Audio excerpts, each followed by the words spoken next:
before the recent March for Science, scholars and journalists debated the likely effect of the protest.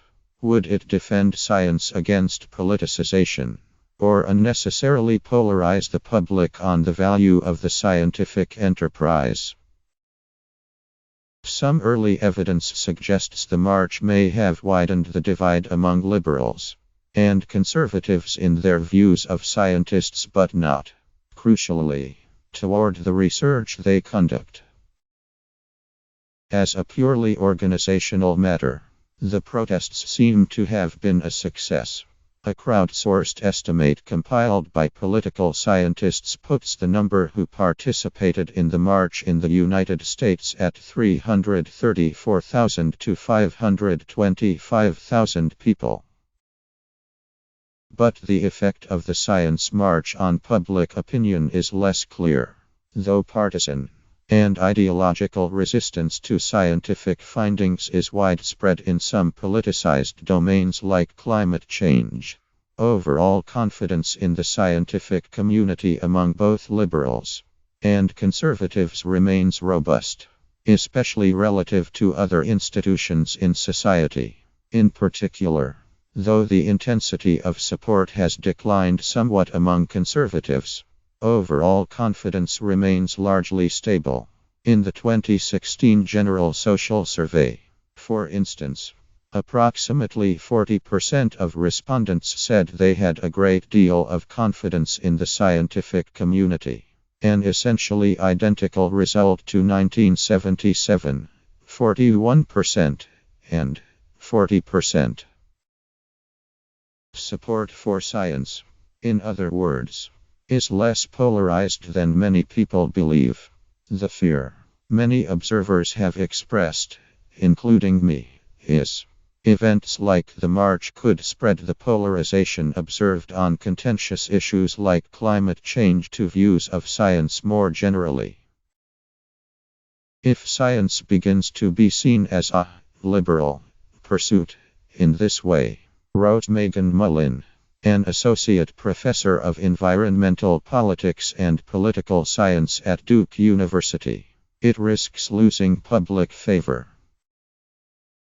Were these fears realized? Some preliminary evidence is available from Matthew P. Mata, a doctoral candidate in political science at the University of Minnesota who tracked opinions toward scientists and scientific research among a sample of survey respondents recruited on Amazon's Mechanical Turk workplace. Though these participants are not representative of the general public, we can still conduct a valid test for polarization by comparing how the views of liberals and conservatives in the sample changed from before the march to afterward. 8 in 10 respondents reported having heard at least something about it, including approximately 1 in 2 who said they heard a moderate amount, or a great deal. Between the Wednesday before the march, April 19, and the Monday and Tuesday afterward, April 24 to 25, liberals and conservatives in the survey panel moved further apart in how warmly they felt toward scientists. Specifically, liberals reported somewhat warmer feelings toward scientists, up to 86 from 82 on a 0 to 100 feeling thermometer scale, while the feelings of conservatives toward scientists became somewhat less warm, down to from 70. The liberal-conservative gap in agreement with the statement, "Scientists care less about solving important problems than their own personal gain," also widened significantly. Conservative agreement increased to 32%, up from 22%, whereas liberal agreement fell to 8% from 11%. However, no corresponding increase in polarization was observed on the statements. Most scientific research is politically motivated, and you simply can't trust most scientific research. On the latter question, for instance, agreement did not change significantly among conservatives.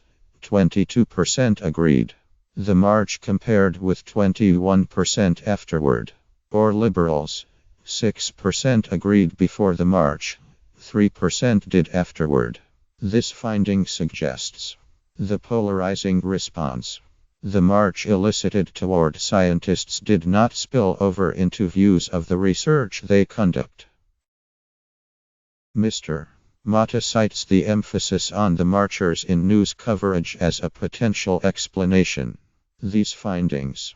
In an email, he writes, the public face of the march appears to be the protesters, the clever signs they came up with, dressing as dinosaurs, etc. This focus on the scientists who participated, he writes, put a human face on science, which might be why it led to polarization with respect to attitudes about people, but not necessarily their research, a topic that received less attention. These findings should be evaluated in future studies, but they suggest another way in which science can become politicized, not by challenging the findings of a field of research, but by portraying the people who do science as political. In this sense, the march and events like it could paradoxically make scientists a more inviting target for future attacks.